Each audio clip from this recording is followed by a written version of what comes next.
Radio, welcome back. It has been a hot minute, but don't you worry. For the present time, illnesses and holidays are in the past, he says as he chokes on his own words. Welcome back to another episode of The Way We HNC It. My name is Bez, and I am joined, as always, by the man, the myth, the legend, Mr. Stuart Anderson. Hello, thank you, crowd. Thank you. Oh, short applause. I'm not that much of a legend, apparently. Then it is very loud. So it's quite loud. It is quite loud. But hi, Bez. It's nice to see you back again. We've been wondering where you've been for a couple of weeks. Everyone's like, "Oh, is there a podcast coming?" I was like, "Oh no, we'll get round to it." Bez is currently preoccupied. We are. And yes, as you may have noticed from the round of applause, we stuck with the new recording software. It seemed to sound pretty good last time out, so we're going to stick with it. But there's lots of buttons we can press, including audio files. So there might even be a drum roll later on if there are some jokes to be told. So get excited. So how have you been, sir? How have you been?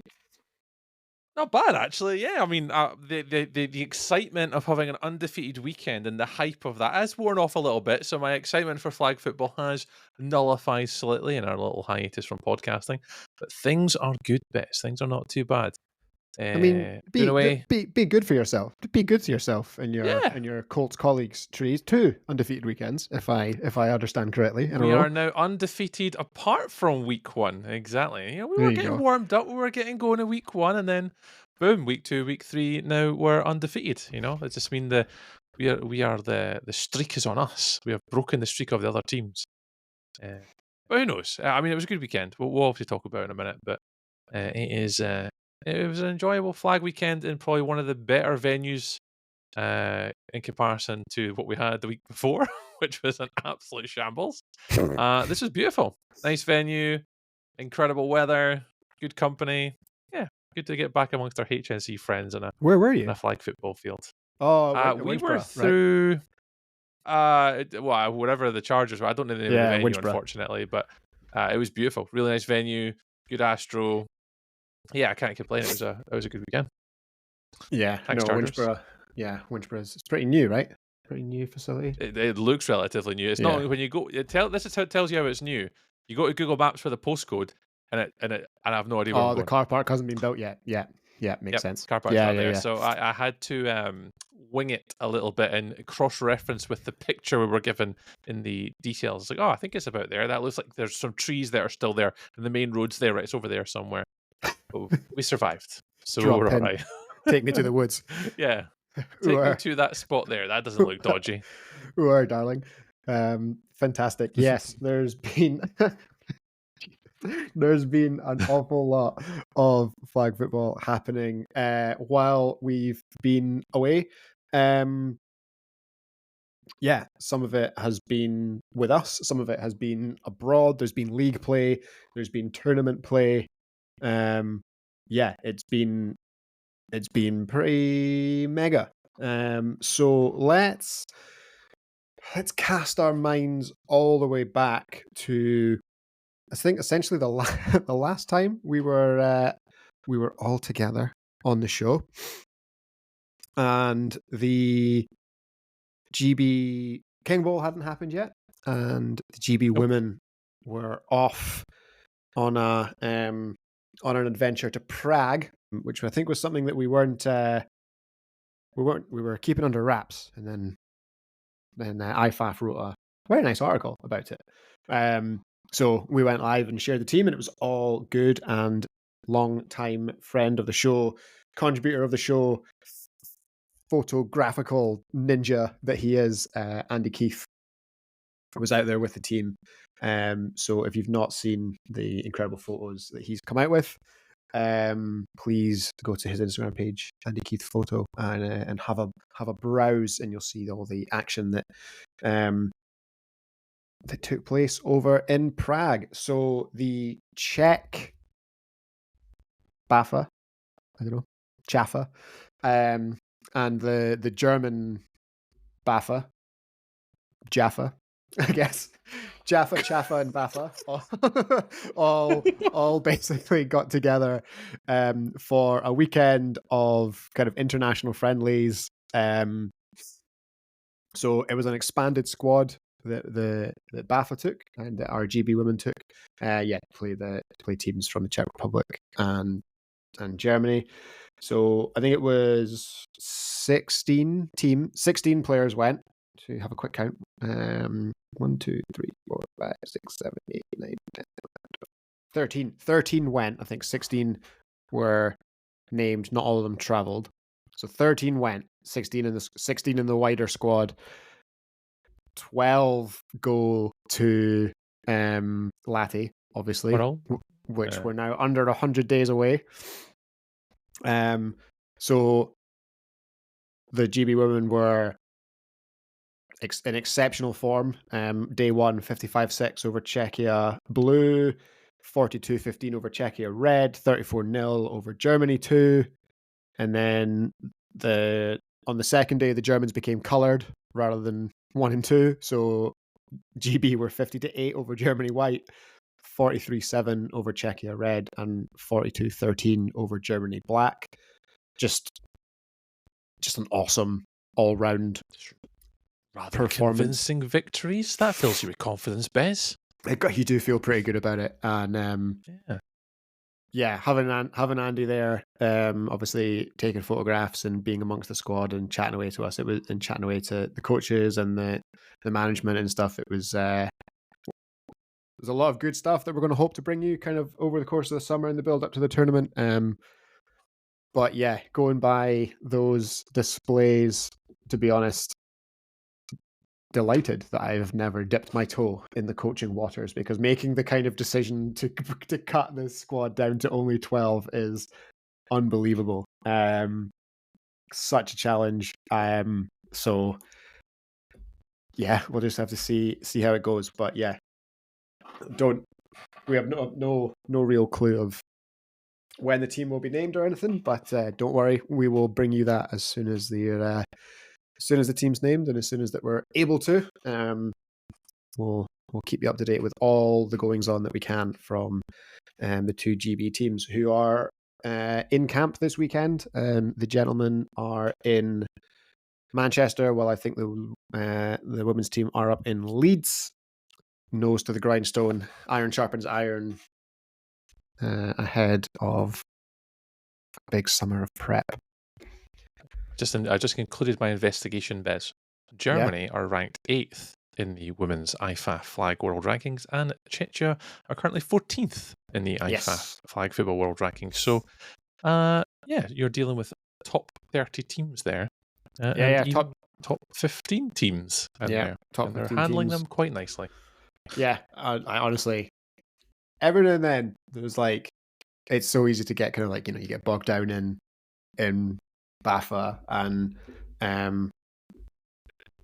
other tournaments and the politics of domestic football group chats, and you do that, like, obviously that's like super important. Obviously, like, for the vast majority of us, that is the highest level of football we will ever play. But I am so excited for the Worlds and for these two teams, like, especially after that performance in Prague, like, to go over there, with the expanded squad and be perfect, and then come back again. Like, that's so good. It's so good. I'm so excited. Like, so we should be. It's flag football getting played at a high level with super talented humans, and we're doing well. Yeah, and like, if we're this excited about it, like, if we were this excited about it, like, I actually can't imagine how excited, like, there must be people all over it, like, we know that, like, the Danish will be hyped beyond words, like, we know the Germans, we know the French, the Czechs, like, we know that everyone that's traveling, are going to be buzzing about it. Gridiron Australia recently announced their two kind of training squads to come over. The World Games in 2029 is going to be in Germany. That got announced the other day, and IFAF are pretty excited about it. So they must have confidence that flag football will remain a World Games sport through the end of the decade. It feels like the international game is Cool, eh? right on the verge of just like completely breaking through. Yeah. It's Very really excited just about there. it. You're exactly right. There's so much going on in the world of like international competitive flag football at more so that elite level we've been mentioning in the past. Yeah, so long it continues. Hopefully, our development within the UK continues, and we can, put together the infrastructure in place to help. And it looks like we should have a really good sort of 5 to 6 year period of really good flag football. Yeah, for sure. Hopefully. For sure. I'll need to start working some sources and get back to making our wall planner for the Worlds, because I have no idea. I have no idea if anyone did actually print that off last year. If you did, please let me know. We need to get pictures and who did it. Yeah. I will probably do it again. The thing that was missing last year, the thing that was definitely missing last year, was that you weren't able to do like the filling in the results thing. I didn't have any mechanism for that for the group stages. I had it for the playoffs, but not for the groups. So, I'll maybe need to work out how that's gonna play out. I'm sure we may have a correspondent on the ground that could give us the results. As soon as games happen, all the fields, and God, that would be bliss. Yeah, well, things are in the works. Put it this way: there's fingers in pies, and once again, as we near the summer, we can only say that while it may be the season of summer, it is also up to something season. There's a lot going on. There's a lot going on. We are certainly up to something. So stay tuned, dear readers. Yeah, and also, I guess, on the subject of international tournaments, we did have potentially, judging by one of the biggest of the bunch, what is rapidly becoming one of the biggest of the bunch, King Bowl back in Utrecht with a massive mixed bracket. I think it was 46 entered, 43 finished. I guess 8 groups of 6. I think one team didn't turn up. So it was pretty. The Wild Hogs. I think one team didn't turn up, and I think one team didn't come back the second day, maybe something like that. Okay. Because I know Rex's Midnight Runners got a later lie-in on the Sunday because they didn't have to ref a game because of a withdrawal. Oh, nice! I've enjoyed that Sunday morning lie-in. Yeah. So apparently the text I sent Scott to tell him, because they just messaged the Rex's Instagram page, got, and I quote, "Cheers around the dinner table." So, yeah, you can picture it too. Yeah. So yeah, they were delighted not to have to get up early for referee and duty. But yeah, massive tournament, massive women's bracket as well, which was obviously really good to see. And I can't remember, there was how many do we have? We had 1, 2, 3, 4, 5, 6. We had 7 primarily UK based women's teams entering, and we had 1, 2, 3, 4, 5, 6, 7, 8, 9, 10 mixed teams enter, which was pretty good representation, even if it does feel like a long way to go to play people that you already know. Yeah, I heard about that with the referee, and it's like I went all the way around the world to play flag football, and I'm still refereeing Alan Young. Yeah. That gave us a giggle. Yeah, well, I saw it was the morning of the playoffs. I think it was like the Flag Do, who obviously predominantly made up of Grangemouth players. They were drawn Rex's Midnight Runners, and it was like that's ridiculous. So it was like, just another HNC matchup on foreign soil. But yeah, I think there was a couple of times that they came together, that kind of teams came together. But all in all, pretty solid. There was a few different names at the top this year as well. Yeah, there were. Not different names, like it's teams that we know of, but in regards to like King Bowl, there was a few newer teams that I'd say like Valencia Firebats, for example, Luzerne Pikes, the Blackbirds, 65ers. There was Yeah, a few teams that sort of I've new seen teams at the on Big sharp Bowl end. lists, but I don't think I've ever seen them on like a King Bowl list. Yeah, exactly. There's a few teams that you kind of recognise they got knocked out early, like the Valby Royals I've seen before, the Atlantic Devils, Molossus, Unity for Amsterdam. So there's a few teams in there that we're kind of familiar with.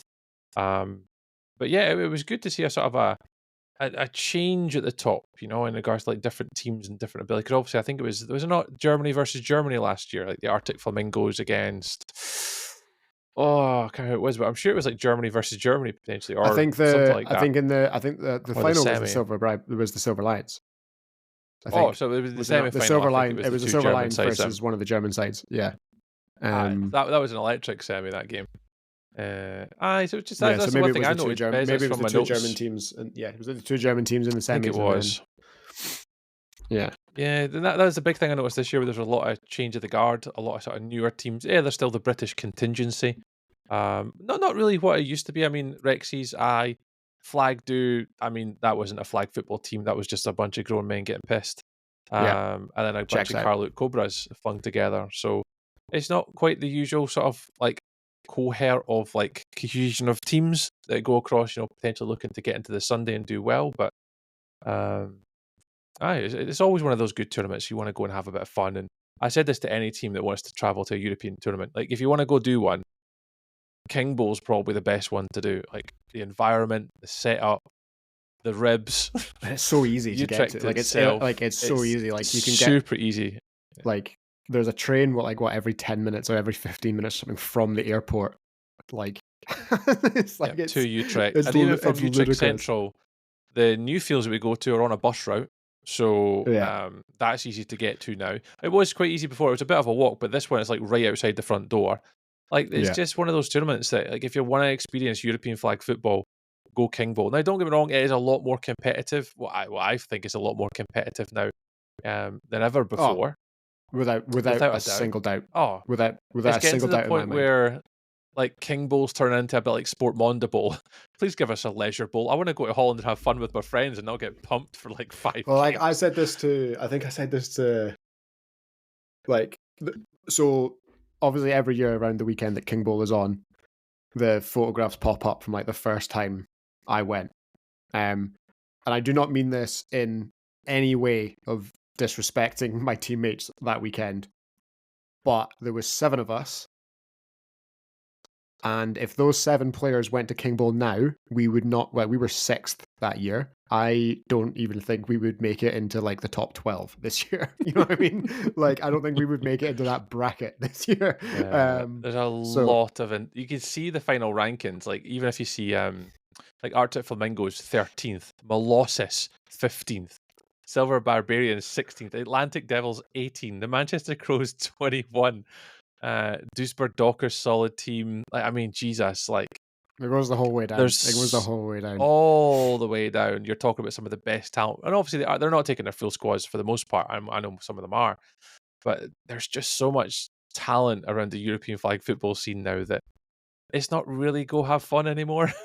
Yeah, and you can still have it's still at the point of like, oh, if I've never heard of that team, we've probably got a chance against them. Whereas now, like, because it's coming a lot more common for people to like just create, like, they're not traveling as clubs anymore. They're traveling as Rex's Minute Runners. They're traveling as the Flag Do. They're traveling as the Arctic, whatever. Like, you have no idea who is about to walk on the field opposite you until they do, and then you're just like, right. And I love that. Like, I love that. Oh. Like, there's no like looking up, X how did team they play? or whatever. Who are they? Oh, they're 4th place in the German Division 2, but that means nothing. Like, how good is German Division 2? No idea. So like, I got no idea. I have no idea.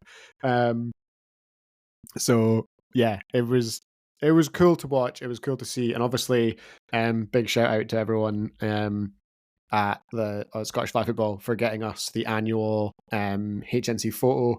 Print that one out, hang it up next to the other ones on the wall. I sent the Louvre an email saying, can we hang this in your halls? But they have not yet replied. But we'll see. We'll see. If they get back to us, I'll let you know. I got the positions wrong, Bez. The first 6 are not actually placement teams. So It no, starts they're from not. number No, 7. it's I just yeah, seen it there. So Arctic Flamingos were actually 1, 2, 3, 4, 5, 6, 7. yeah. Losses Number were one, 9. It's because they Yeah, the did a first group 6 stage. teams don't. It's because they did a group stage for the bottom bunch, but it's added them to I the just very looked at the top. top. Yeah, I seen Buckinghamshire Wolves second. I'm like, Nah, nah, they're good, but nah, they're not that good. No. they're Yeah, not I that think good. first place starts at 7th. I think it was the It does, 65ers. yeah. 65ers, that's right. Yeah. My Yeah, apologies for shouting out teams in the wrong positions there.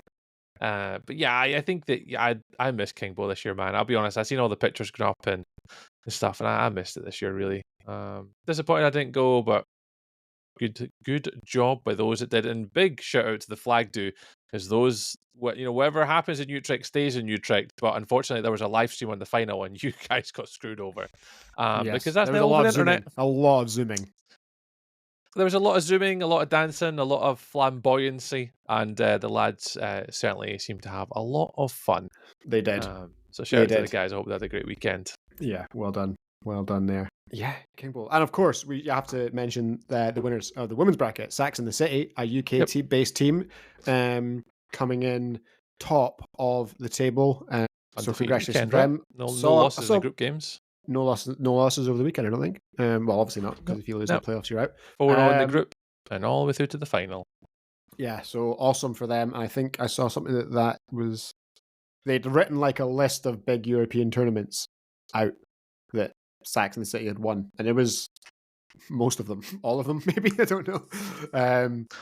But it was really cool to see, and yeah, I actually I have not watched a single minute of that weekend's live stream. I was away, so I was away that weekend too. With not much internet, so yeah, but yeah, certainly not enough to handle the live stream. But yeah, by all accounts, for all of the teams that were there, it was a great weekend and some great finals. So congratulations to everyone involved, and I'm sure that it will sell out once again next year. I don't think Pink Bowl has sold out, so if you want to a little bit later in the year, go on a trip to the Netherlands and go to Den Haag, which also has excellent transport links from Amsterdam Airport. Yep. That is not very far either. It's right there. So slightly further south. And if you are going to The Hague though, like I suggest going just up to the coast. It's not that far. If you get on the tram up to the beaches, they're beautiful as well up in The Hague. Just as a little side quest for anyone interested. There is actually nice up there. If you go, because I remember looking at it before, and I went on Google Maps to the coast, and there is like a pitch marked out, it looks like we said before when we were talking about the Olympics, we should just put the flag pitch inside like a tennis stadium. It looks like someone has done that for like Sevens rugby or something on the beach. It's like a little pitch on the beach. That is it. Beach flag. That's, if anyone from the Hyenas is listening, and I highly doubt they will, but if they were, idea. Just saying. Play the Sunday on sand. Something different. Separate the athletes from the pretenders and make them run the second day on sand. Well, with a hangover. Yeah, 2 days. Second day of a tournament with a hangover on sand. Bez, you can't do that to people. Come on. I can. Yeah. Okay, BAFA time. It's been a hot minute since we discussed BAFA, and a lot has gone on. So, should we toss? Right, what do you want first, Tree? Div 1 or Div 2? Premiership or Div 1? Sorry, too busy talking about German Div 2. I mean, I'm not really that fussed, to be fair. There's a lot of action either way. Neither of us were at the Prem, other than seeing the results and getting super hyped over some of them. Yes. Let's go. What did we do the last time? I think last time we did Div 1 then Prem, so we should do Prem then Div 1, right? Let's do Prem then Div 1. Let's do Prem then Div 1. Works. Yeah. Okay. Cool. Right. I'm going to do this in the order that the results came in over the weekend. Right. Okay. That is the easiest way to do it. So the first results that came in were the South A Premiership.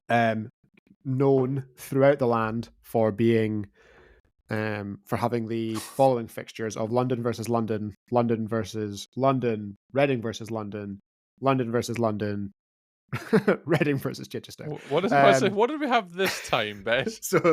So this time round we had the first game of the day was actually London versus London, with the Flash and the Rebels playing out one of the closer games of the day with a 25-21 win for the Rebels, which ties them up head-to-head over the course of the season. That's one game apiece on aggregate. However, the Flash will still hold the tiebreaker there on aggregate points. If that makes sense. On total points within the matchup. But yeah, other notable results were the Devils had a clean sweep. So Reading continuing their undefeated start to the season with wins over the Sharks, the Spark, and the Rebels. While the Smoke, also in the division, also starting their season in an undefeated manner. They played the Spark and the Flash, and comfortably won there.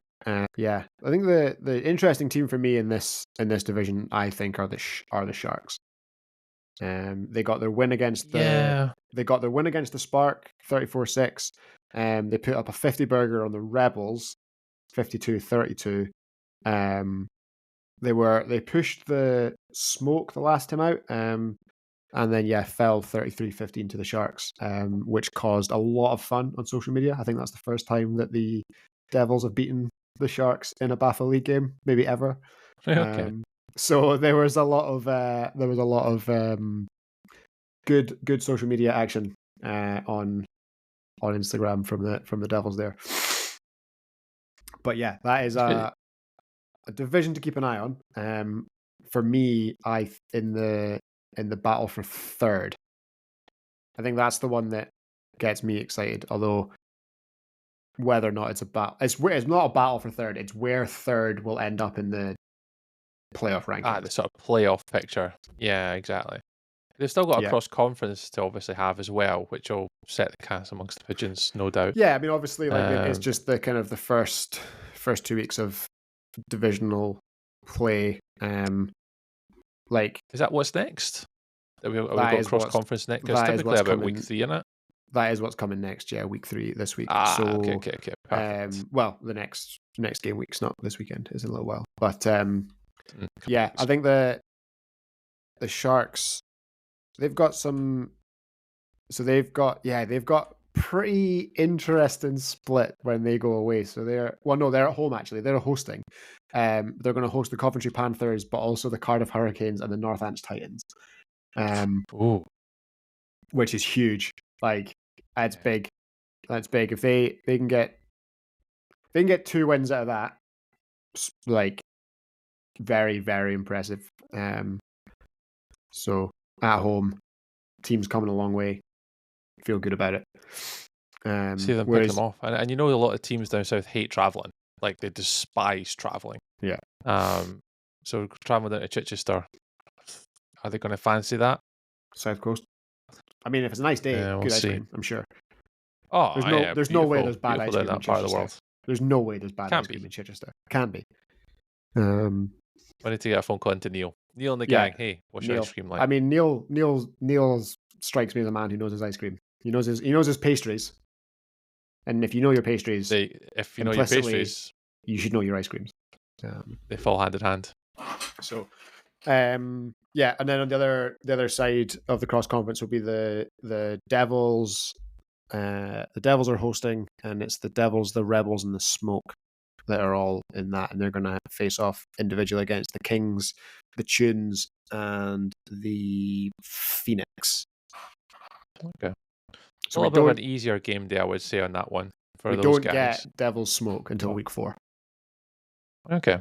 A little bit of spice halfway through the year. I don't think that'll make much difference in the way of I think they're all going to make the playoffs. It's buys. It's buys. It's the luck of the draw and the buys. And then who do you then avoid by having that buy or the higher seed? Because the Hurricanes obviously want to go undefeated. Smoke will want to go undefeated and get the number 1 seed. You know, the And they're Hornets obviously are gonna have to play each likely not other. to get the number 1 seed now.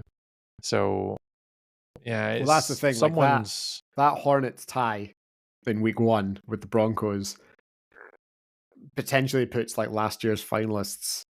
Well, I mean, as it stands, like they're the 4th seed, or like, so if you come, Yep, like, that's exactly what I was thinking. it's just, you know, and then if like Cardiff and the Smoke, one of them has to lose the game they play, or if it's a tie, they're just going to end up with a similar record to the Hornets, so they're going to be the 3 or the one of them is going to be the 3 or the 4 seed. Yeah, You know, but the Hornets might have the advantage over the Hurricanes, the Smoke, or the Devils if they pick each other off, because they'll have had a loss, and Hornets would have only had ties. Yeah, and if they go we'll undefeated, get on, hypothetically, we're saying it's undefeated. Yeah, well, I mean, they would. Yeah, they're not perfect, but they haven't lost. And then obviously, there's only one team left, and we'll get to this in a minute. There's only one team left in the North Prem that's not lost. There's only one perfect team left in the North Prem, and they've obviously still got to play the Hornets. So then it all becomes this like weird maelstrom where you could end up with, you know, we're used to it being 100%, 100%, 100%, basically, you know, or 100%, 100%, 90, 90. At the end of the year. So I think it'll be the first year this is gonna. It could be. Yeah. It could be it'd be pretty chaotic, to be honest. Like come the. It's only week 2 and it's chaotic. And we're week 2, right? We've got 4 more weeks to go. All the cross conference games are still to come. Yeah. Good division, that one. Good division, that one. Highland Premiership was also on that Saturday, the 11th of May. Lots of enticing games here. The Hornets Broncos rematch, obviously. A tie in week 1. The Hornets took this one 38-20. So obviously claiming that tiebreaker and protecting their undefeated record. No Scooter, I don't think, for this game. Oh, didn't play? I don't think so. I think, as far as I heard, it was Fraser. Oh, okay. I don't know if that was in the Hornets game or just the other game. I'm not too sure, but from what I heard, I believe it was Fraser. So that was the last. That was the last game of the day. To be fair, I'm not sure. I wouldn't know at that point. I wasn't aware of like results, but I just knew that Fraser was quarterbacking at points during the day. Whether that was all day, I'm not too sure. But Scooter's been apparently not too well. But I don't know whether that was a part in it or not. But Hornets are still undefeated. Do we class it as undefeated season? I guess still undefeated. They have not had a loss. They've not had a loss since before COVID in the regular season. So, as long as that record is set to continue for at least another couple of weeks until they're tested in battle once again during the cross conference. The Hornets also handled the Oilcats 42-22 and the Raptors 48-18. So a good day for them. 3 games, 3 wins. For the Aloha Hornets, as teams are having to get more and more creative throughout the season in order to host their game days. Yes, the Oilcats, obviously lost to the Hornets, but then 54-38 over the Raptors and 40-34 over the Outlaws. Putting them good results, those. Good results, putting them above. I would have taken that at the start of the day. Puts them above 500 for the season. Is Gary still playing? Pardon? Is Gary playing? Yeah. Gary Gary was there. Yeah. You guys are still able to. One thing I like about the Oilcats this season is every single time I see you guys in results, you're just putting points up in absolute bunches, which is great. Even I think at Prem level against some really good competition. Is doing okay. There was some, there was some. I watched the film back. There was a couple of turnovers in the Hornets game, which you just can't do against the Hornets. No, not at Prem. Which put them behind the 8 ball early. So stuff to work on there, but it sounds dumb, but like I see anytime you've got Gary Elliott on your offense, like you're probably going to score. It will help. So, which is good, and obviously the attention that the big man draws opens opportunities for for other members of the offense, and it's I think some of the winter stuff that was worked on is starting to pay off for the offense. So that's cool.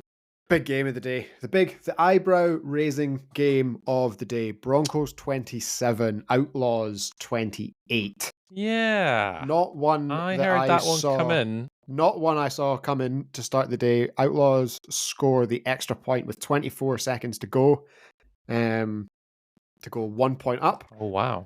And then Okay. get the stop on the defense, while the offense, obviously the Broncos offense, are driving to win for a massive scalp in the That's HNC big. Prem, which has thrown all sorts of that, and the previous Broncos tie has thrown all sorts of chaos into the spreadsheets rankings. A lot of percentages that I'm not used to seeing over there. It's true, though. It's mental, but it's good. It's good to see, and it's a sign.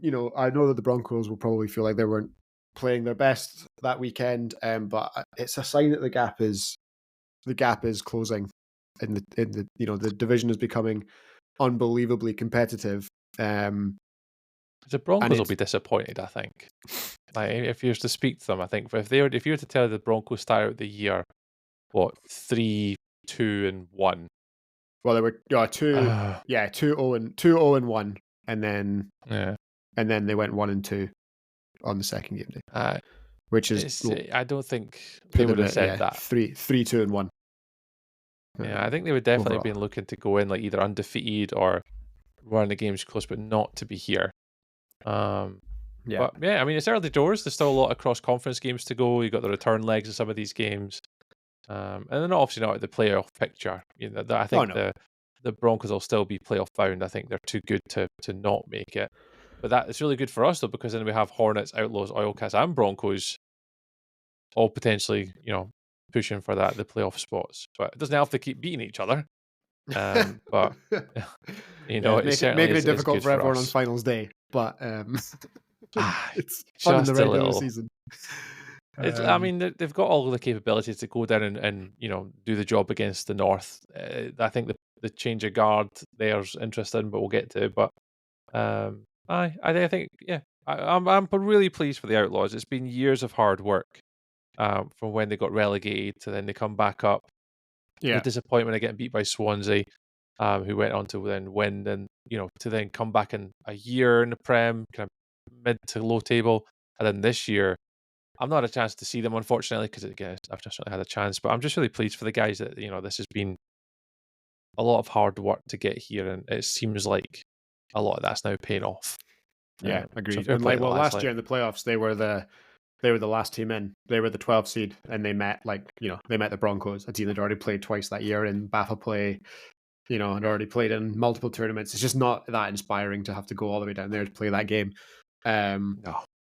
So yeah, no, it's cool to see the, for years in the HNC, it's kind of been discussed like, the big three. Well, there's a new name at number 2 as it stands. And like looking at the Broncos, the way that they got the win there at the end against the Broncos, the win looks better for the Wildcats. Like that's a good win to have in the bank now, going on, because you want to beat the team, especially when it comes to cross conference. It's all about kind of matching your division rivals. You want to hold serve. Like if you want to catch the Hornets, if they win all of their cross conference games, you can't lose any. You can't lose any cross conference games either, right? Because then you're like an extra game behind that they're not. So, in terms of the in division stuff, it's a good win for the Wildcats. Obviously, I'm an Wildcats player, so I'm going to say that, but that's a good game to have ticked off. Talking about that's the top end of the division becoming more competitive. There is a gulf now, just on win percentage alone, where you've got Hornets at 90%, Outlaws at 80%, Oilcats at 60%, Broncos at 58%, and then the Raptors and Distillers winless. I'm struggling to reconcile that because I know that they haven't played each other yet. So like they're gonna play each other twice. So it'll even out. The Raptors have obviously only played 4 games and they've played the 4 teams above them. Like it's not been the kindest start to them. It's not been the kindest start to the Distillers.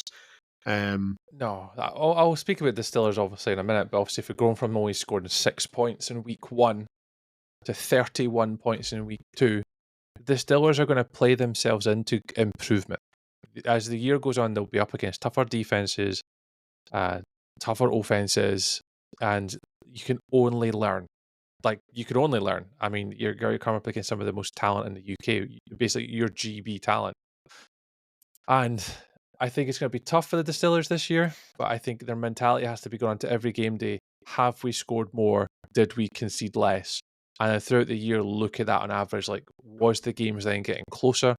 And then their game management will change. We'll talk about that, what I did in my games at the weekend Div 1, but your game management changes depending on who you play. Limit them on offense, slow it down, play at your pace, reduce their time on the ball, get into closer games.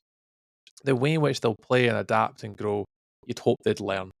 But yeah, I mean, I don't know where we want to, talk about the Gulf too much. In regards to having only 6 teams, Bez, in the Highland Conference. There's no way you could make that bigger. I think because part does of it that is Gulf get bigger? I think part of it is scheduling. It does Oh look yeah, we it does said look that. much worse than it is. But Yeah. you it like it's notable that even if the Broncos and the Hornets don't tie that game, like say you give the Broncos the win over, they give them the extra win, right? Somewhere. That's even if that happens, that's still 3 teams above 60%. Yeah, it's a If you lot. take a win from another team and tack it on to the Broncos, who have had a weird, weird run, that's still that. Like if or even if you give them the loss, if you say, they were up in that, whatever, they were up in that game, they should have won it. They were down in that game, they should have lost it, but they tied it. Or, they were, you shouldn't let a team score inside the last minute, whatever. Like, it's 3 teams at 60%. And then 4 teams at 60%, starting 2 teams without a win. Like it's visually, Visually it hurts. it's visually I think brutal to look at. So I yeah. think If that's I kind was of the what's thrown me there. yeah. I think if I was the Raptors though, I'm still looking at, if I were a Raptor, I'd probably be looking at beating the Rev, Scorpions, Titan Bees and Bandits, because you can. That's like 4 wins cross conference. 5 and 6. So that's 1, 2, 3, 4 wins. 5 and 6 against the Distillers. 7 probably arguably against the Outlaws in return. Like you're still looking for a 7 win season, even though you're currently 0 and 4. You're still going to be looking to. There's at least, I'd say, again, no disrespect, they could play. Hopefully, I'd win more, but I think looking at the schedule, I'd be looking for at least 7. So if that was a Kings next perspective. Yeah, I think for them it could potentially. They've got the Crows, the Titans, and the Bees. The Titans, Bees in their next game day. Oh, like okay. Rough. It's not going to get any. We spoke about this before. Again. We spoke about this off air. Like there's a couple of teams that have rough starts, and there's a couple of teams across the country that have very the rough. Raptors, unfortunately, finishes. this year. Yeah. Like you say, the Raptors schedule the first 2 weeks. They play the 4 teams that were they play 4 playoff teams from last year. Rough. And now they're about to get 2 more. Their first 7 games are going to be against playoff teams from last year.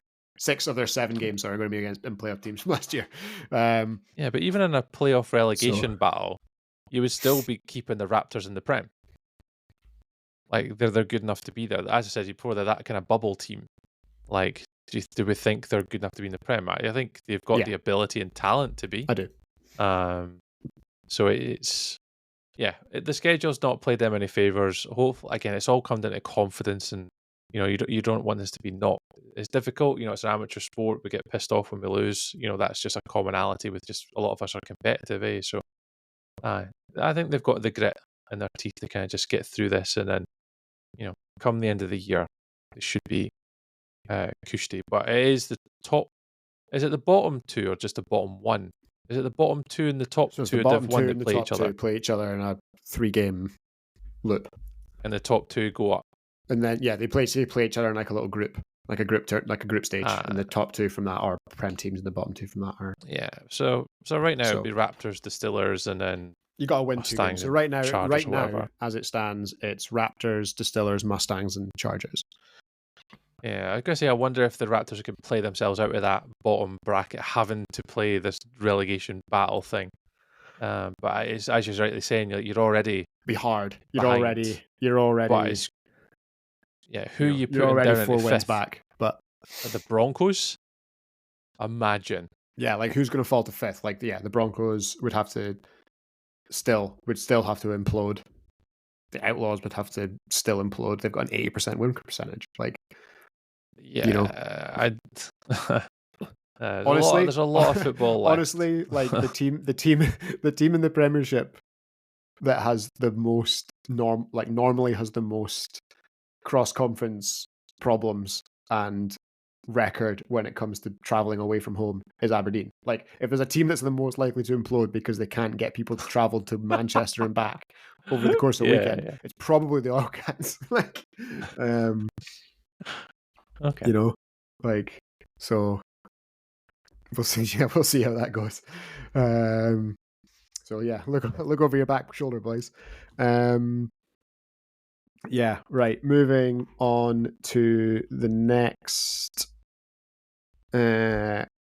division. It was then both the Saturdays. So we got the South B, where we saw the Hurricanes continue their undefeated start to the season. They were superb. My scores on the graphic were a little wrong. I think I put 50-12 for both of them, where they weren't. One of them was 50-14, and one of them was 50-12. So my mistake. Still pretty convincing. Scored 100 points over the weekend. Good. Northants Titans impressed me. They won all of their games, 21-14 over the Neptunes, 28-19 over the Panthers, and who else did they play? Kings. 30-6 over the Kings. Titans last year, obviously playoff team, but yeah, stacking wins. Undefeated day, 4-1 on the season, way out in front in that race for second place. It's like they've got a playoff intentions. Yeah, for sure. And hopefully they don't get beat by a pass over the top and a wee bump pass to somebody else. Who knows? Well, as long as if that does happen, and that does happen, as long as it only happens once, then you can be okay with it. Like, if that happened to you twice in a day, that would just be the worst. That would be the worst. I think I would probably give up if that happened to me. But that was so unlikely. Like, how likely is that to happen? So it's never going to happen again. It'll never happen. If it does, then... If it does, people would have to video it because no one would ever believe you. Yeah, I'm going to try and go down this year, so I'll try and be an on-field. Are you going to try and come to the final? Nice. I'm going to try and go down this year. Nice. It's on the books, so hopefully, fingers crossed, I can make it down. Nice. Whether my team make it or not, I'm not really fussed. I think I'd just like to go down anyway and support the guys. I missed it last year. I like going down. Yeah. Catching up with everybody, supporting your friends. It's a couple of days away. Whether the wife will let me, we'll see. But I would quite like to go down for a couple of days. We'll see how it goes. Aye. Good. Yeah. What else? There was something else interesting that happened in this. The Tunes 47-26 to the Phoenix was a good one. Phoenix just with the one win so far in the season. But that second win for the Neptunes kind of pulls them out of the pack a wee bit, gets them away from the Kings and the Panthers and the Phoenix. Like, it's still so tight. Like, third in that group is so tight. It looks like the top two have kind of started to separate themselves. Cross conference is horrible when you've got the Smoke and the Devils coming into town. And you've also got to deal with having the Hurricanes in your division. Like, that's tough. But if any of that kind of Tunes, Kings, Panthers, Phoenix can nick a couple cross conference, or nick one that they're, again, like we said earlier, their rival doesn't, then it starts to get pretty pretty tasty. That's tough though. Like their cross conference is probably one of the hardest in the country. But Yeah, the Smoke Phoenix have Devils got Sharks Spark, is Rebels, Flash, Sharks, Devils, Smoke. yeah, and it's hard to tell hard. like what the level of like Flash, Rebels, Spark is this year because they're playing 3 really, really good teams. You know, like there's 3 really good teams in that division that not only are we expecting to come to the playoffs, we're expecting them probably to win playoff games, you'd say. You know, the Smoke, the Devils, and the Sharks. You'd put money on them, you know, whichever order they finish in, potentially nicking their first game. So, like, yeah, it's going to be a tough cross conference for them, but yeah, we'll see how that all shakes out. So overall, that gives us in the Premiership, the current playoff picture would be the Smoke are the 1 seed, the Hurricanes 2, the Crows. Oh, we haven't done. My God, we haven't done North. We haven't done North. You have missed the wildest result. Yeah, this is probably the craziest result, Bez, I have ever seen. It's because I've got the spreadsheet open and not the graphics. Okay. Yes, right. 6-0. Manchester Derby, Titans 0, Crows 6. I don't believe that's a result, Bez. I don't know why I expected the score to be. That. There's no way you could have thought it was going to be that. Like, no. Something's wrong, Ben. I think there's been a misprint on the score sheet. I think that someone's they played a 1-minute clock. What obscurity happened? What I want to know is which half did no one score in? Right? Bez, was it 0-0 at half time, or was the entire second half played? There's no way that what happened? Do we know what happened? I don't know what happened. There's no way the Titans don't score 0 points. Well, they did score 0 points. I'm telling you right now. I know, but I know. I will quote, and I will, you know, sources close to the game and close to one particular sideline. 3 separate ones sent me a message saying Manchester is maroon, just to make sure I knew which team had won the game. Yeah, but I was shocked, Ben. I'm still even looking at the result now, talking to you about it. I don't know what to say because the Titans for years. When was the last time the Titans scored 0 points in a game in the Prem? No idea. Years. Literal. You go back ever. Like, what has happened there? Now, is it because the Crows are that good, or is it because the Titans were missing people and screwed up? I have so many questions, Bess. Like, I mean, the Crows defense through 5 games has only allowed 43 points, right? So they're allowing less than 10 points a game, right? Phenomenal. But what's mental is the Titans have also played 5 games and they've only allowed 25 points, right? So, like, they're only allowing 5 points a game. So it's, yeah, like, that result is, in the context of flag football, like an aberration. The final, like the result of the game, a Crows win, you felt like that gap has been closing for a while. I expected the game to be close. I didn't expect it to be 6-0. I would have given you a 24-18 or something like that. Like the 6 point, 30. The 6 point gap here is not the problem. The gap being 6-0 is the boggle. A big time boggle. Like, I just want to know what happened. There's no way there's that level of talent. Like, Liam Harper only scoring like 1 touchdown in a game. Nah. Like, the Titans not throwing any. Nah. Then you could put your mortgage on them, like, not being 6-0. Anyways. Bez, yes. Yeah.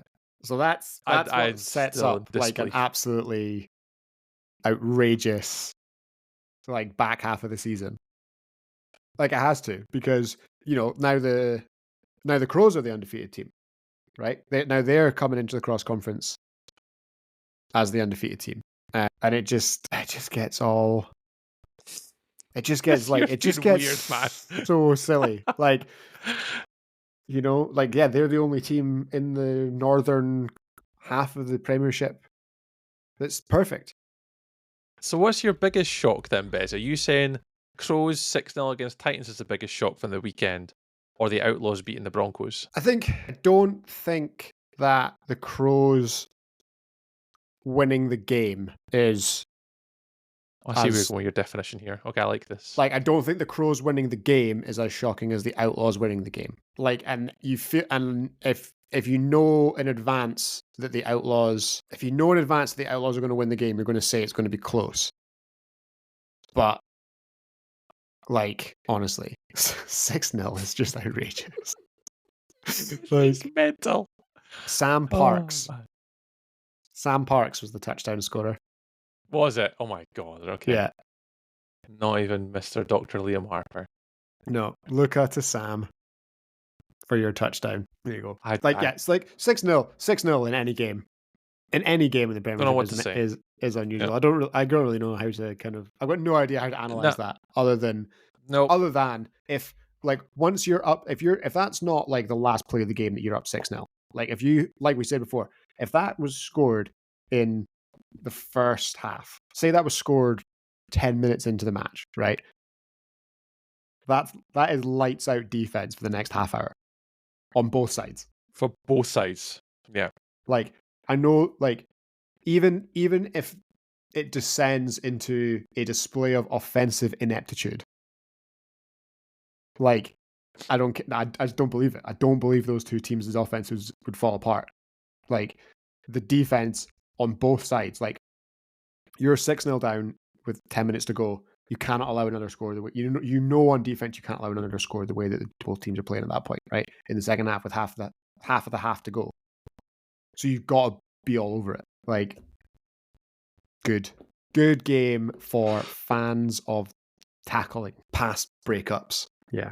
So that puts us Crows top of the table, Titans second, Bandits sit third, Bees sit fourth, Scorpions sit fifth, and the Revolution down in sixth, looking like they are going to be in a yo-yo situation.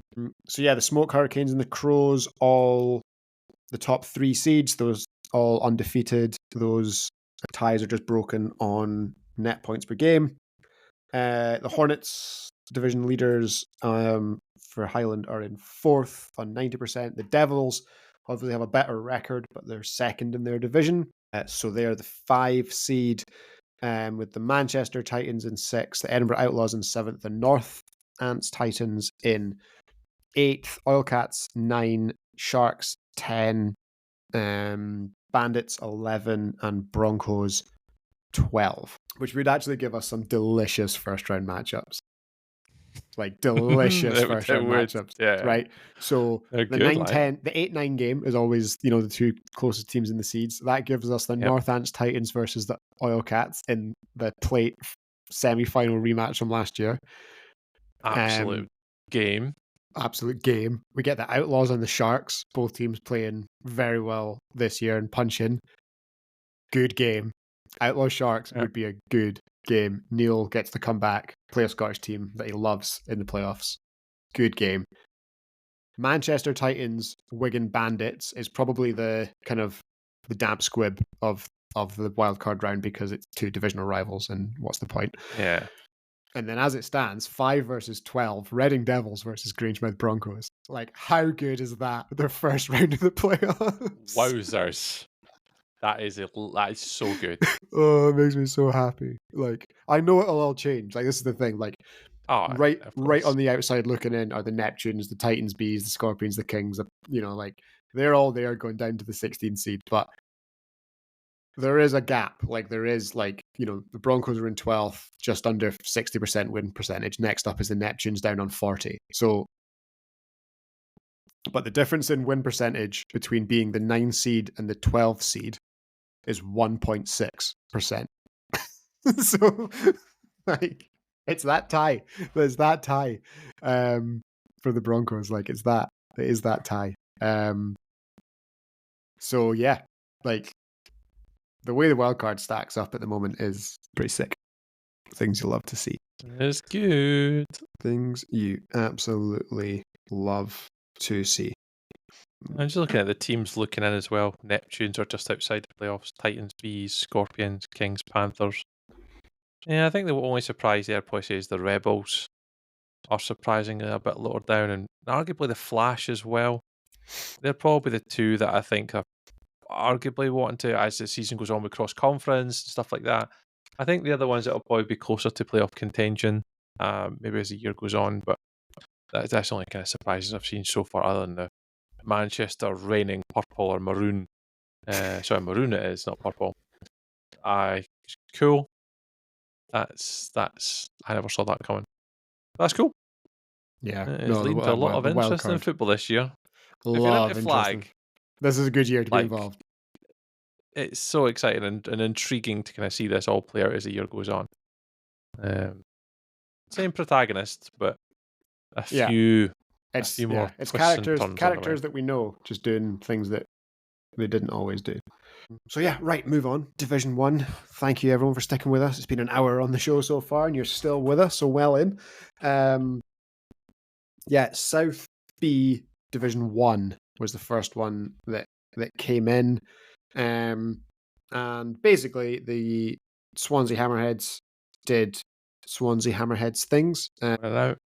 Yeah, 3 wins in a row. This division's over. Like, I'm sorry. Like, the only thing we're interested in now in this division really is, can the Hammerheads hold on and get the 1 seed overall? Like, that's it. Yes. Like, this whole season is about. Who did they play cross conference? Bucks Wolves. Bucks Wolves are the only team left really that they could. Yeah, because they played VPP already. The Bucks Wolves are undefeated, but I can't see it. Hammerheads are winning. Like, Hammerheads are winning. Hammerheads will win the South B. I honestly think they'll have it wrapped up. I honestly think they'll have it wrapped up before the final week of games. Okay. I think I would have to agree with you. I know it's probably disrespectful to the other teams in that division, but the Falcons and the Gators are tied for second in that division, and they're already 3 losses versus the 8-0 Hammerheads. The Gators beat the Falcons as well. No, the other way around. I think Falcons had the head-to-head over the Gators. 27, Falcons 20. Oh, okay. On your graphic, yeah. Oh, there we go. Oh, they've played each other Information twice. live from Best Stats. Yeah, that's fine. That probably means they've played each other twice. I need to piss around with the. Will that impact? Do you see the one thing in the Coyotes game against the Hammerheads? 41.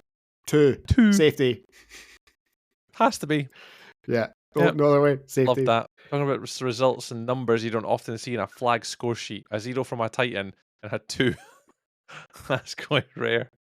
That's so there's good. 2 things you never want to expect to see.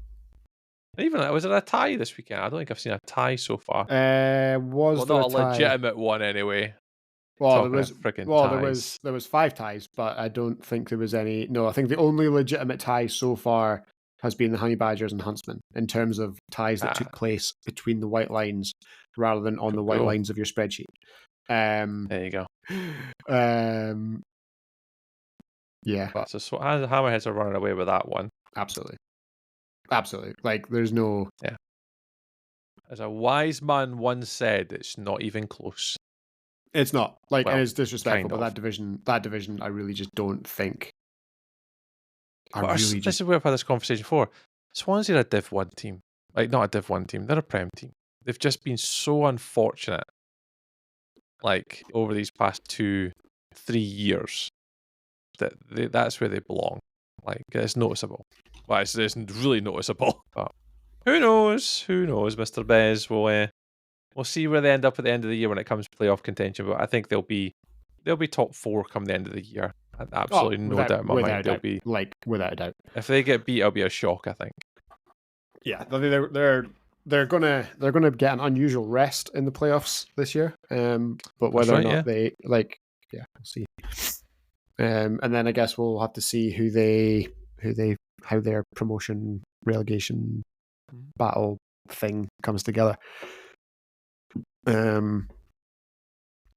So that was their. For what it's worth, the Falcons and the Gators, they have now played twice, but the Falcons still own the head-to-head on aggregate. Gotcha. At least on my spreadsheet, they do. Yeah, that could all change. So, which, to be fair, is still more accurate than the official graphics were put out the other day, because there was a conspiracy of the week. For those of you that were paying attention, tinfoil hats on, boys and girls. tinfoil hats yeah. on. There's a game that we still need to find the answer to, where the Frenzy, the Broncos apparently played each other. Over in North B, a division that you and I have spoken about a lot before, because we absolutely I like his love division. The Giants, the Giants, Samurai, and the Blackhawks all in the same division. Samurai and the Blackhawks finally played each other, with Blackhawks running away 33-13 victors, which is great for you. We also had the battle for Sheffield, with the Giants Blue, who looked pretty impressive all day. They got by the Warthogs. They got by the Giants Black, and also the Locomotives. Choo-choo, the Calderdale Locos, who are still chasing that elusive first win, but it looked like they had some pretty good games with the Stingrays. I think they had a good game against the Stingrays. So Stingrays picking up the win there, which was picked up their third win of the season. So they're looking good, kind of sitting just behind the Warthogs but it's just net points per game at the moment, because I don't think they've played each other. But yeah, Blackhawks 8-1, Samurai 7-2, and the Giants Blue 6-2, haven't played a game less. So that division, the top three there, is still absolute madness, all to play for. Three teams in the top 10 in the country. North B, keep it up. We are big fans of your work. We're big North B fans. Big fans of North B. While over in North A, there was a game day where they did play all their games in one day, which is fantastic to see. The Serpents had a decent win over the Buccaneers. They got back to winning ways after kind of a tricky cross-conference day last time out. They also got a win over the Tridents, 39-20, but they ran into the buzzsaw that has been the Centurions so far this year in their second game of the three, with a 33-26 loss. Centurions also beat the Stingers, which means they have not lost a game that has been played yet this year. They've won every one. Good day out also for the Manchester Ravens, who went 3-0 on the game day. So actually just a good day, good weekend for the Manchester club in general. Good all round for the Maroons. Yeah, as they got over the Vikings 28-18, which is pretty impressive. The Vikings have looked like they've been playing well this year. 56-12 over the Buccaneers and 53-20 over the Stingers. So it looks like their offense is starting to click. Back-to-back 50 burgers is always nice to see on your score sheet. But another kind of tricky day out for the Buccaneers, as they are yet to pick up a win. So we'll see how the season... I've got a tie though, Bez. Well, we'll come on. We'll deal with that. We'll deal with that. People are listening to this show entirely because they want the hot take on the wardrobing. Yeah, I know. Yeah. On the What's the shop that's always in airports that no one ever goes into? Is it the tie rack? Is that what it is? Tie rack? Is that what it's called? Oh, no idea. I'm sure it's some. There's a few of them. It's one of those nonsense shops you get in airports, tie rack. Yeah. Nonsense shop, who's sitting in departures and is like, damn it, I need a 40 quid tie. Yeah. I'm gonna have to next time I was at an airport on Monday too. Well, keep an eye out for the tie rack. I'm gonna be on tie watch next time. It's normally next to the shop where they're selling suitcases once you're already in departures. Again. Right, okay. Makes no sense. Makes absolutely no sense. Challenge for my next flight. Find the tie stuff. If anyone else is flying this next week, comments, picture, tie shop, airport. Yeah, if you can see, I want to see them. If you can see a tie rack, if you can see a tie rack, then maybe you get them in. You do get them in normal kind of shopping centres as well. But if you you get them in like the normal, even in a not duty free, but it's shops in the departures terminal. Aye. I've seen ties like in like maybe one or two part of like a clothes shop.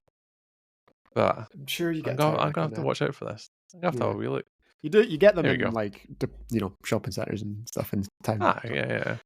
Anyway, we will come to the tie rackery. We'll get to that. We'll get to that a little bit later on. We'll focus on games that did actually happen first. Okay. Highland Division 1. A good day out.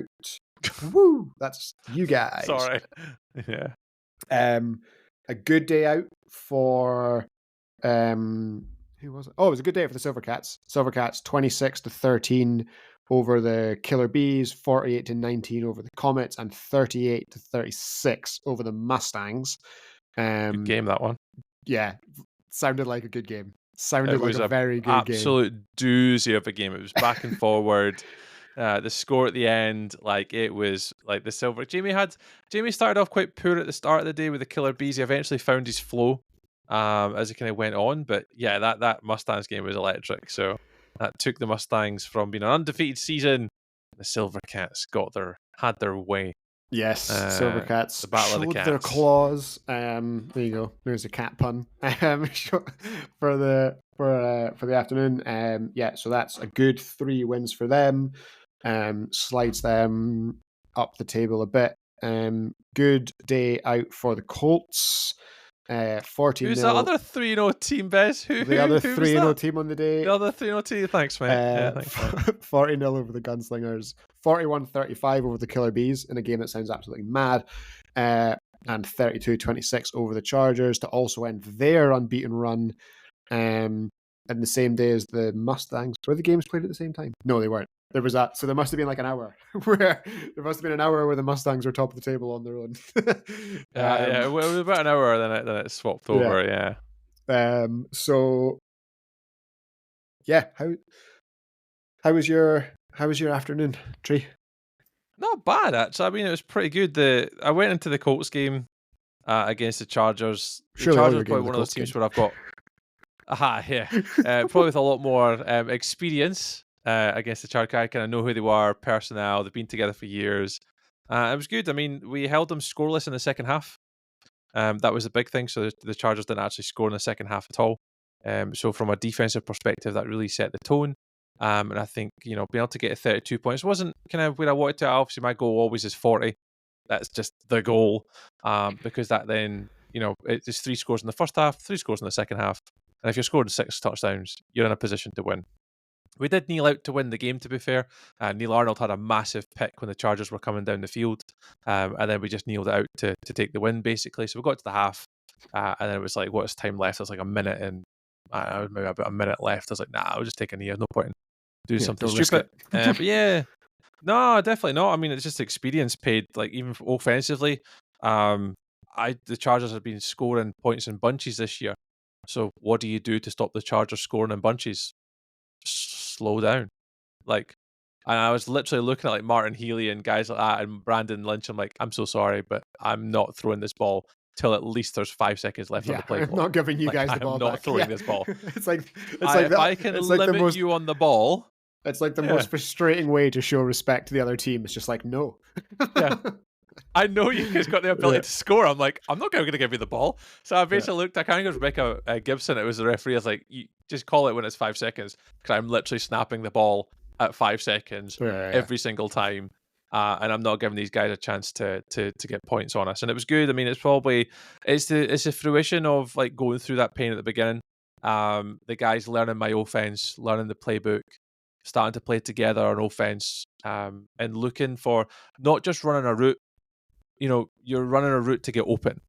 So we're throwing to where you're getting open. And that's now, it's taken time to get there, but the steps there. And what obviously we're focusing on now is obviously the defense and trying to reduce the amount of points. Because obviously if you look at our points difference, points conceded is too much.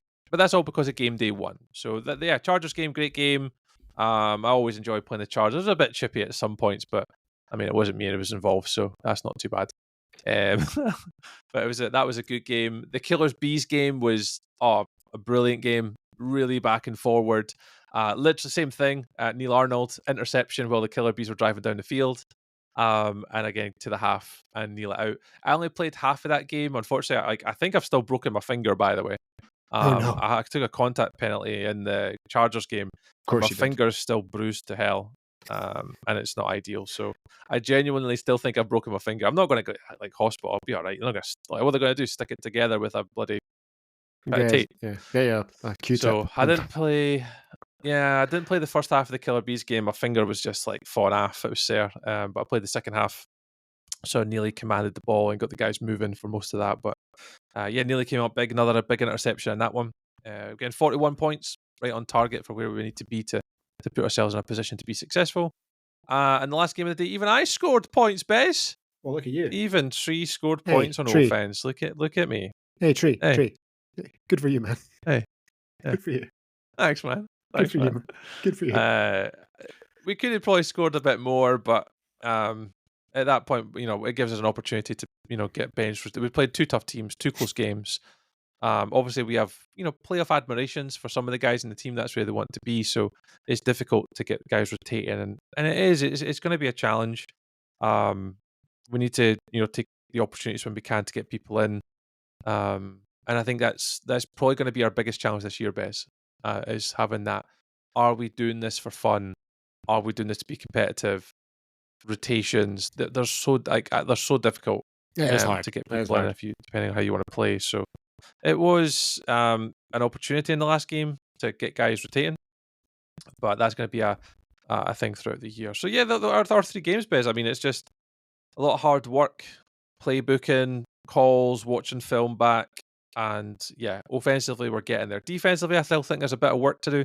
We're still conceding too many points, but that's the difference between winning a Div 1 championship and just being in the playoffs. Is like we can score on teams, but you're not going to be able to give, you can't give the Hammerheads 48 points on you if you're scoring 40. Probably shouldn't like as much as we can score, you can't be conceding. So I think there's still room for improvement. I still think the next game day is going to be tough for us. I think we're missing 3-4 key players on offense and defense. So if we get a win, be great. But the next game day is going to be rough for us. I don't know how we're going to get on, but we'll go in confident. We'll see what happens, and then just kind of keep pushing it because we're only 1 win behind the Silvercats, the Mustangs, and the Chargers now.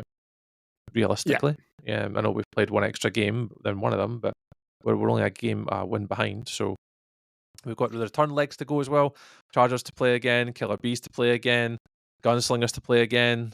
So it puts us in a really good position to kind of claw back that gap. So it's good. But the other games, I mean, the Chargers won with the last play of the game. Brandon Lynch against Chargers against Killer Bees. Phenomenal game to watch from the sideline on that one. Good job, Brandon. And also insane as well. That's the division leaders scoring on the last play of the game to win against a team that are currently 6 out of 7. I know I'm a broken record for people that listen to this show regularly, but this is like, I think the word I used last time was volatile. Like Division 1 is so volatile. Like when we were talking about the Premiership earlier on, we're getting excited because like our team beat, there was 2 upsets in the whole weekend in one. In the whole 4 game days, there were 2 upsets. And it feels like that very rarely happens, and that got us excited. Whereas like, okay, you probably would have picked the Chargers to win beforehand just based on the way they've been playing this season. But for it to come down to like the final drive for, I think they were missing a few key guys. Like they were missing Liam. They were missing, I forget the kid's name. He's really good. I quite like him too. His name slips out my mouth. I can't think. Pete. Gregor Rule. Is it Gregor? Sorry, yeah. Wasn't there. So they had guys missing. So I guess obviously the Chargers, they'll be looking to, kind of staple their way through the rest of the. They're going to be competitive. They're going to be okay. They're going to be there or thereabouts. So absolutely, just couldn't they'll be all right. I couldn't resist. I couldn't help myself. I just can't help myself. I mean, they played okay in our game, I suppose. But what just on the wind up. But what I mean is like that's the division leading Chargers, ranked 6 nationally. Yeah. And it's the last play of the game against the Killer Bees, who are now currently ranked 27th. Like, it's and maybe I've got some maths wrong there. Actually, they should be 28. But yeah, I have. So okay, even like 28th, but like it just shows you like how competitive the division as a whole is. You know, Oh yeah, like yeah. if Even like we take the. I was just gonna say, like, it's just There's like a bit of a if teams delay in your audio if tonight. teams at the bottom are taking on teams at the top, like it's to the last play of the game. That's exactly what you want. Like that's what Division 1 is, and Division 1 can be, and maybe should be. Yeah, loving it. Yeah, the Killer Bees, like for perspective, have scored 241 points, which is only Yeah. 2 less than the Mustangs. Yeah. Like it's Like that is crazy. Like even we've scored 256, which is obviously more than the Mustangs in second. But our yeah. issue is like conceding 227. Like that was all caused by week 1, unfortunately. But that's the wild part. From you're 6th in the division, and I mean the Killer Bees are Well, great. it's They've like got a really competent, strong unit. if you Like want the really stupid young like QB points for stat, it's that the Silvercats are, I think, 3rd in the country for points for, but they're 3rd in the division on record. It's like, I mean, I know that like they've played 9 games, right? So, well, they've played 8 and a half. They've played 8 and a 0-0. But you know what I mean? Like they, like they're 297. The Blackhawks are 307, and the Hammerheads are 416. And I don't think there's anyone else in that like bracket. No, Like it's very silly. Yeah, Highlands. That was the Highlands division. having a prolonged clock in the first week didn't help. But well, yeah, they were able to rack up silly scores by playing to NFL rules. Just with the clock, by the way, not contact, just on the clock. The other rules were the same. South A Division 1, a quiet one. The Renegades were unable to fulfill their fixtures. So the Wolves, the Wolf Pack, and the Marauders all got walkovers. The big score there was 31-7 Bucks Wolves over VPP. Those two felt like they were going to big result. Felt like they were going to be in it for the whole weekend for the division. Still kind of feel like that. Bucks Wolves are yet to play the Hammerheads, and obviously there'll be a return fixture here. But 31-7, that's a good aggregate score to start with, to kind of push it out there to make it difficult for VPP to overhaul them. So Bucks Wolves sitting in a good spot to win their division. And VPP in their only other game of the day taking care of the Wolfpack 71-7. Otherwise, a weird Bucks Wolves, like handled VPP 31-7, but Sharks B it was only 20-14. Like I never know what to make of these results. When it's close between. Sharks B is a lot of young guys, isn't it? It's like a lot of their youth team. I think there's a mix. I think some of them are some of the younger guys that we've seen at kind of international tournaments or more prominent tournaments are playing up with the ones. Then there's the B team are still there. But yeah, that division is potentially a 2-horse race between the Wolves and Looks VPP. Like although Sharks B and VPP have the same record at 3-2. So, but they're yet to play each other. So maybe I'm being mean about the Sharks. Certainly don't mean to be, but maybe I am. Which brings us to the Midlands, and one of our undefeated teams, as the Waveney Wolves, continued. Their winning wolf ways to go 18-6 over the Bears, 41-0 over the Longhorns, and 38-18 over the Leicester Huntsmen. Lets them get home and still be 8-0. Opened up a pretty healthy lead now over the Longhorns. Obviously, with that head-to-head as well, the Longhorns are now 6-3, while the Honey Badgers also had a pretty good day out with wins over the Longhorns, wins over the Panthers B, and wins over the Bears. So they've really moved up. They're now in 3rd and are just a half game back on the Longhorns, even though they do now have that tiebreaker. So they're 5-3-1. Yeah, that's right. Yeah, and the Longhorns are 6-3. So just that half game separating them at the moment, with and the Huntsmen are below them at 4-4-1, Bears 3-5, Panthers B 2-6, and the Roosters 1-7. So yeah, starting to feel like the Wolves are another one of those teams like we spoke about before. With the Hammerheads, they've kind of stretched their lead at the top now to be with their kind of, another 3 games ahead. They're 8-0, 6-3 is the closest team. You're starting to feel like the Wolves are really in command of that division as we head in for another. That got second to fourth to fifth battle will be good, because Bears, Huntsmen, Badgers, Longhorns. Yeah. That's going to be an interesting battle as the year goes on, I think, because they're all like the Bears are still competitive, have been for years, and even from their points difference, it's like it's still plus 10, and you're 3-5, and you're still plus 10. So it's like one hide-in can really damage your net points per game. So it's you still got to keep teams close. Okay, tie rack time. But once we're finished with the tie rack, I do have some happy news that we're allowed to break today to make up for it. Okay, so ladies and gentlemen, if you can bear with me for some shenanigans and trying to explain what is going on in the north, I will tell you something nice. Okay, that is the deal we will make. It's not quite ice cream as Chichester, but hopefully we'll get there together. I'll do that for next time. Yeah, maybe. Yeah, we'll get there. We'll do that for next time. We'll have some ice cream.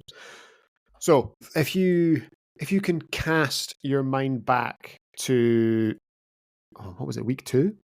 Was it week 2 of the BAFA season in Division 1? Week 2. Yep. So week 2 of Division 1, which was week 1 of the Premiership, there was atrocious weather up and down the country.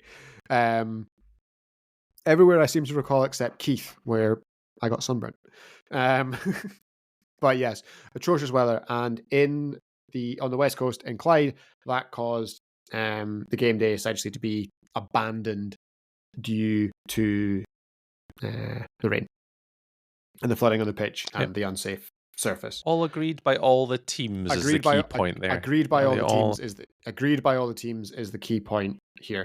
It has been put forward to the league, and I guess the teams involved, that it is unlikely that Clyde will be able to host a make-up game day. Those games are not going to happen, so it has been decided upon that the Comets versus Ravens, Gunslingers versus Buccaneers, Silvercats versus Ravens, Gunslingers versus Centurions, and Comets versus Centurions matches will basically be settled as 0-0 draws rather than just removed from the schedule and voided. So in terms, I know there's a few people have reached out and been asked kind of how the standings work and how the spreadsheet works, and when we're sharing them, and I do try and share kind of as many screenshots as we can on the blog. So there's a plug for that if you want to read the stats in detail. Go nuts. There's a couple of other spreadsheet maintainers around the nation and we cross-check with each other to make sure that we haven't missed anything. So we're relatively confident that what we're showing you, while it's not the official BAFA main spreadsheet, we are fairly confident in what we're showing you is as close to perfect as you're going to get without being the person that makes the decisions. So in terms of the maths of what happens when there is a tie, and this is whether or not there is a tie in actuality, as it was between the Honey Badgers and the Huntsmen, or whether there is just a tie awarded by the league for a game that didn't take place, it's kind of irrelevant. A half win is added to your win total, and a half loss is added to your loss total. So to kind of make it easy, we'll just use the Silvercats record because they've been awarded a single tie.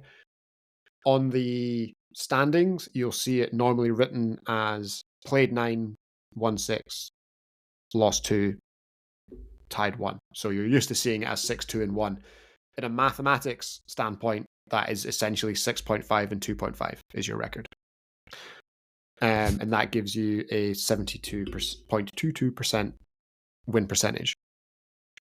The thing that's concerned a lot of people is obviously some teams have 2 ties awarded by the league. Now, again, you'll be used to hearing the tiebreaker that we talk about as net points per game. That's just because we're lazy. The official terminology is net points per game played. So a 0-0 does not affect your kind of net points per game. So if you're looking at the screenshots of the big spreadsheet, the formula for the Comets, for example, is essentially to get net points per game, it's 9 minus 2, divided by points, divided by your points difference. Your points difference divided by games played minus 2. So the ties are not added, basically. The ties don't count for net points per game because it's net points per game played. So it's the same. Played. It's the same as the Berkshire Renegades forfeited 3 games. They go down. I normally just write them down as 1-0 wins. Sometimes you'll see them written down as 35-0. It's irrelevant. The ties at the weekend could be written as 10,000 each for all that it matters. Points don't count. It's just an illustration. So 0-0. Don't worry about your net points per game being impacted because the game wasn't played, therefore it doesn't count. So so the Silvercats and the Buccaneers, their net points per game played is still going to be worked out by 8 games, whereas the Centurions, the Ravens, the Gunslingers will all be worked out as if they for 6 games because that's all they've actually played at this point, and the Comets is worked out at 8 games because as 7 games because they've played 9, but they've actually only physically 7 of them taken place. So it's a bit of a waffle. It's a bit of a rant, bit of a wild one. But the long and short of it is, yes, it impacts your win percentage, but it will not impact your net points per game played because the games were never played. So that is and again, this is my understanding of. And my personal spreadsheet, not the BAFA one, because I have no idea who holds that or where it lives. Wish I did. But that's my interpretation of that rule because those games were abandoned and it was agreed upon by all teams that were there on the game day, which is different to them being awarded as wins in the case of forfeits. So obviously, the teams that played the Renegades, they just have 1-0 wins essentially added to their win column, but obviously in that case the single point is removed from their points for and the game is removed from their net points per game played calculation. Just like that. It's simple when you know how. But then that's true. So obviously that if it does affect the Centurions, I mean they're going to lose out now potentially on a top 4 seed because of that tie. I can't imagine they're going to be too happy with life.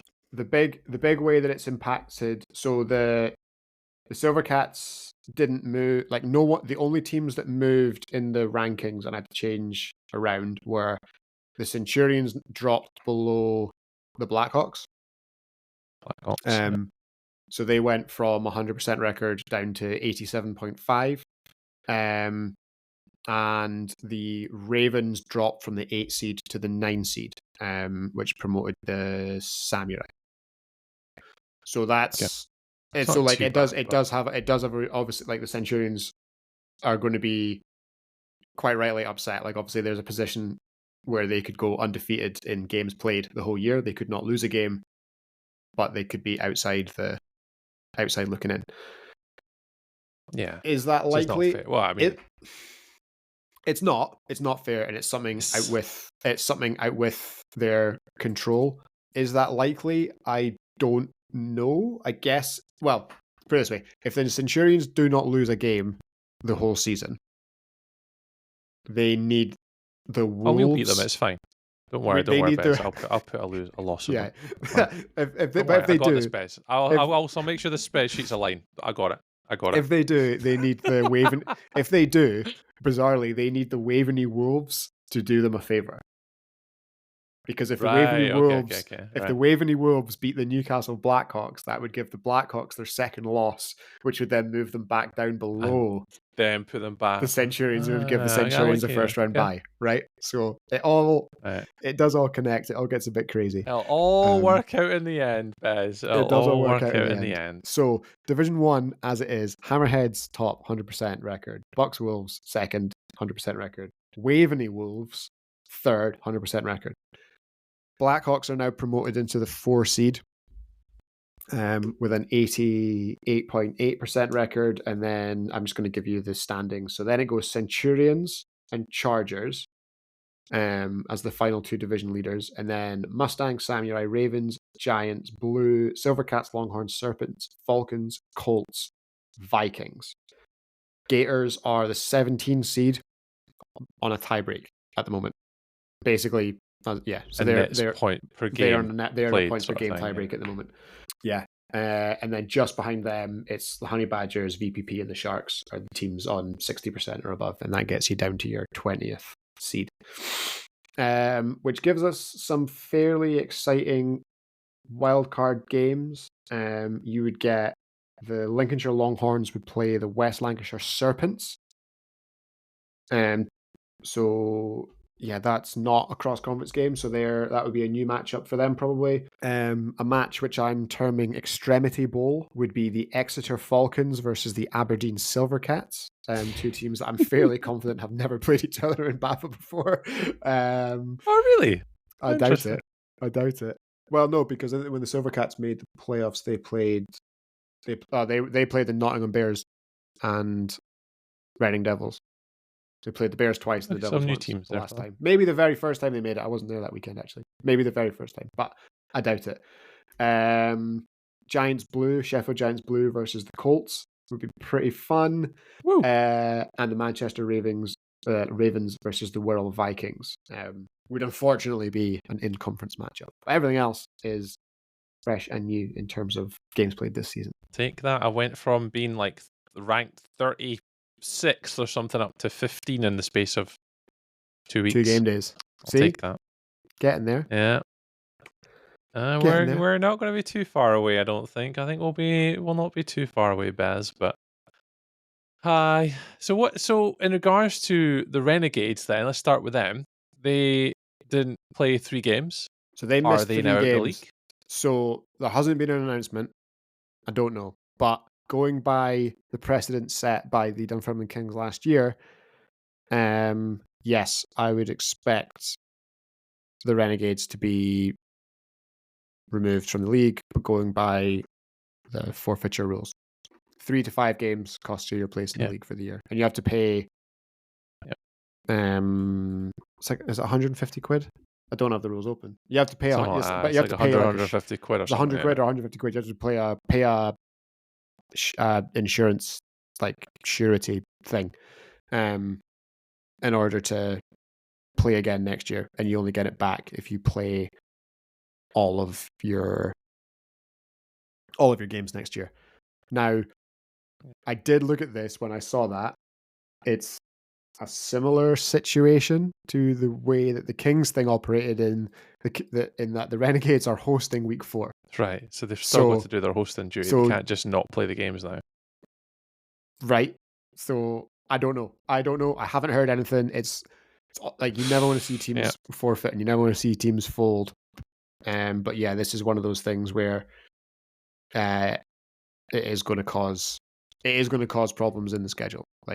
And the rules are the rules. Obviously, we're just the rules are the rules, and they're not nice rules. Nobody wants to see them enforced, but they've been enforced historically, so you would expect to see them enforced again. So then that brings us on to the chat with the comments then. So is it that they're now not doing the cross-conference games in Edinburgh? How many games is that? Is that 2? I don't know. And do they play 2 cross-conference games away? I don't know if they've just committed to. They've already said that they're not doing the next cross-conference. So the Comets have withdrawn from the cross-conference games, right? Yeah, as far as I heard, yeah. Okay, so they're due to play 3 games in week 4 in Edinburgh. So that should be the same outcome then. Which would put them in the same. So you would assume that if they do not play, because obviously the games haven't taken place yet. So if 5 Comets turned up on week 4, it's irrelevant. Like, they play the games, it's irrelevant. They play the games. They play the games, it doesn't matter. If they don't, you would expect them to have no part in week 5, 6, or 7. Okay.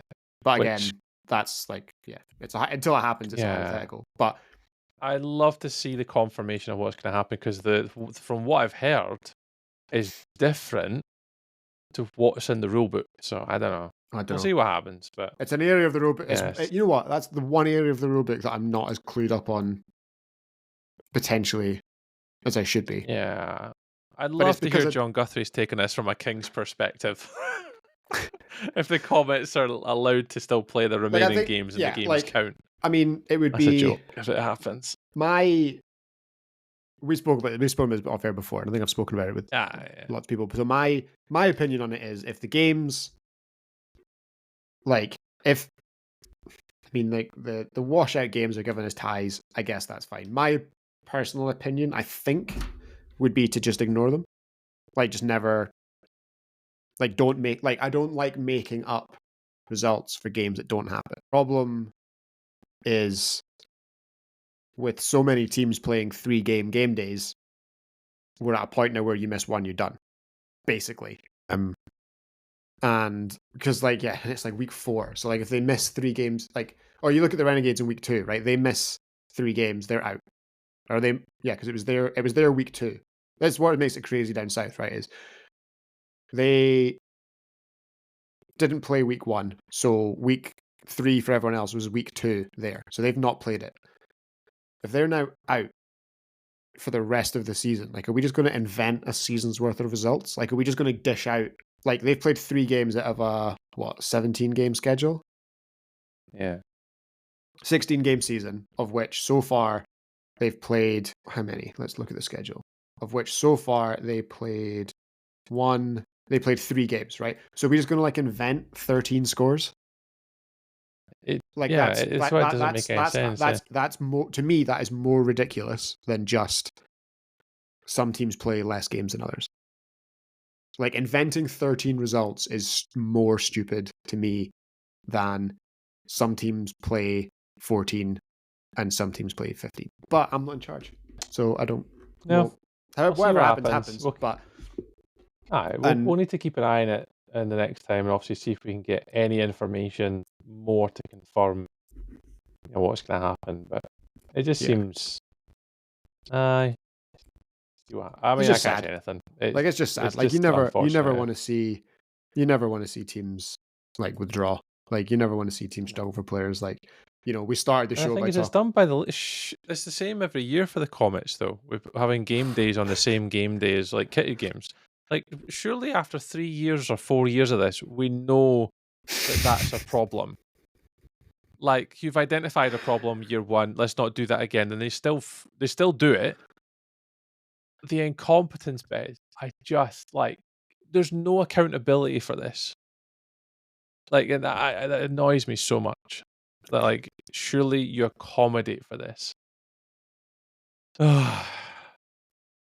It's what it is, Bez, but let's all look forward to the next game day with positivity and excitement for what is flag football in the UK, Bez, right?